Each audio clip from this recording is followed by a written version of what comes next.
Chris, thanks for taking the time. It's great to finally meet you. I do want to highlight one specific review, which is your Norm of the North review that my sister and I used to get a kick out of. You know, I got sent Norm of the North socks once. I think there's a sequel. Are you familiar with the... Yes, I am. Yeah. I chose to not watch it.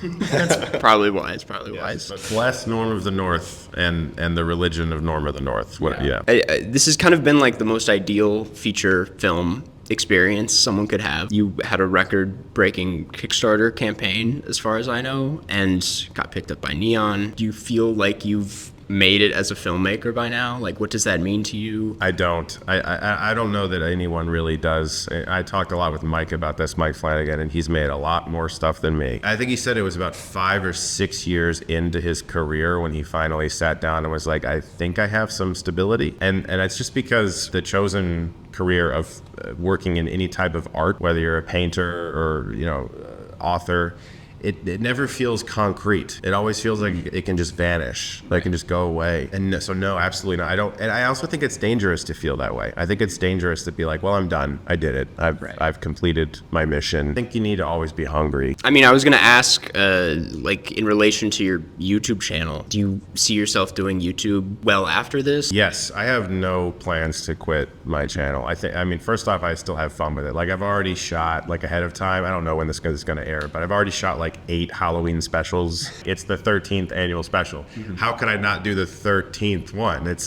like the Friday the 13th. It's a horror number. I have to do it. So no, I mean, I just think that it'll kind of stay the way it is, where if I see a movie I really like and want to support, I'll do a video for it and let people know about it. Mm-hmm. But I really do love the idea of supporting independent voices and people who aren't getting a lot of notice for their movies.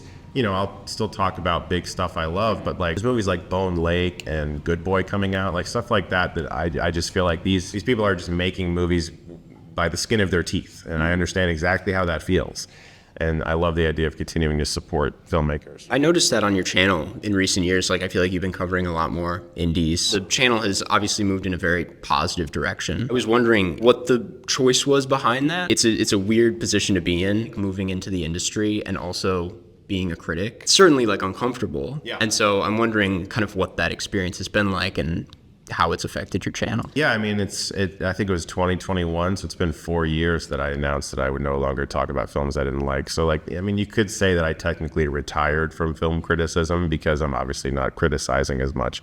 And that's the goal, is like, if I were to stand here and say, go see my movie on October 24th, and then be like, I go home and do a video about somebody's new movie and be like, this is bad, don't watch it. Mm-hmm. Those two personalities would conflict for me. That's just not something I am comfortable doing. All power to anybody else who's able to pull that off. I haven't seen someone who can. A lot of my, I'm really good friends with C. Robert Cargill, who wrote Sinister, Doctor Strange, Black Phone. He started as a film critic too. And there was a period where he was like, I don't think I can't negatively trash people anymore. And it's not just because of the fact that you made a movie and you realize how much goes into it. It's a gray area that I don't want to exist in. And the genuine truth answer is I was unhappy doing that.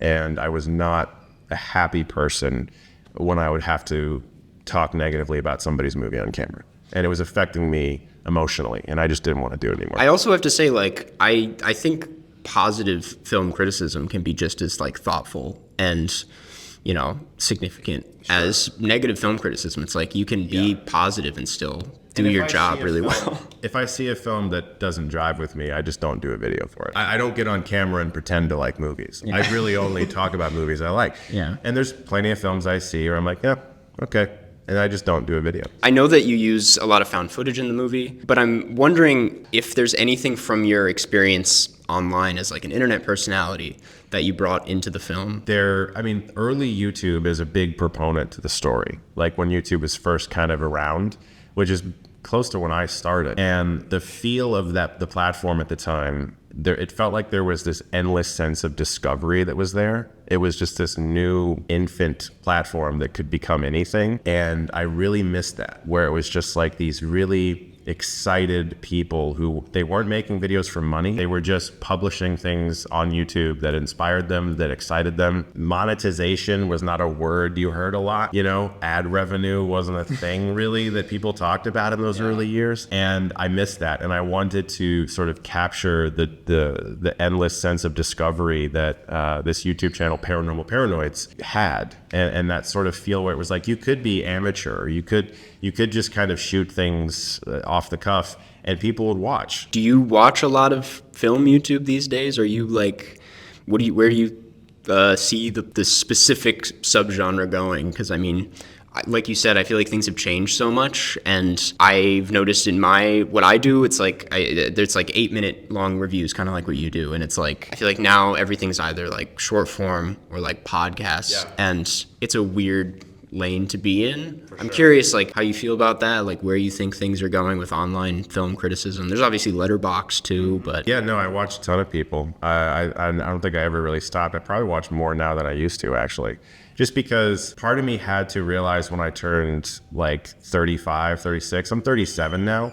Part of me had to kind of realize like, okay, so I'm not exactly 18 to 35 anymore. Like, and I'm kind of like trying to keep in touch with like, you know, what people enjoy and what people like and everything, but I also have to stay true to myself, and I can't pretend to be something I'm not. So yeah, I mean, I watch everybody. I know you obviously talk about movies. You sometimes talk about games. What kind of music are you into? Are you a big music guy, or? I wouldn't say that I am someone who can intelligently talk about music. And that's what I love about it, because I've become so obsessed with film, where it's like I'm like, to someone who isn't, like, my wife loves movies, but sometimes I'll talk about movies and she's like, what are you talking about? And it's like so obscure. With music, it's the thing that I can kind of detach and just be like, I love music. I don't know anything about it. I don't know how to make music. I just love it. I do listen to a lot of movie scores. I would say movie scores and soundtracks are probably where, of course, it's movie adjacent, because it's, but that's probably, you know, where I get most of my inspiration. I do love pop music. I love the K-pop Demon Hunter soundtrack. I've been listening to that a lot lately,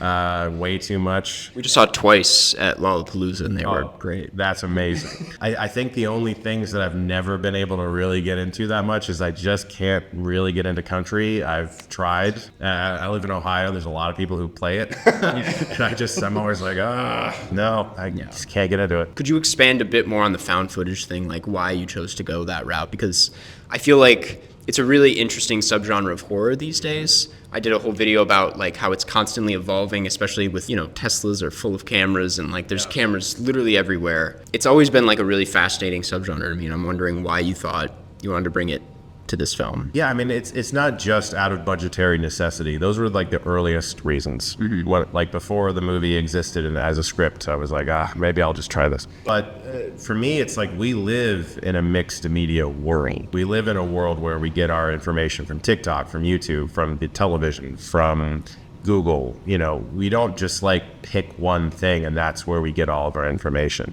And we also watch people online reacting to things all the time. We watch people watch things.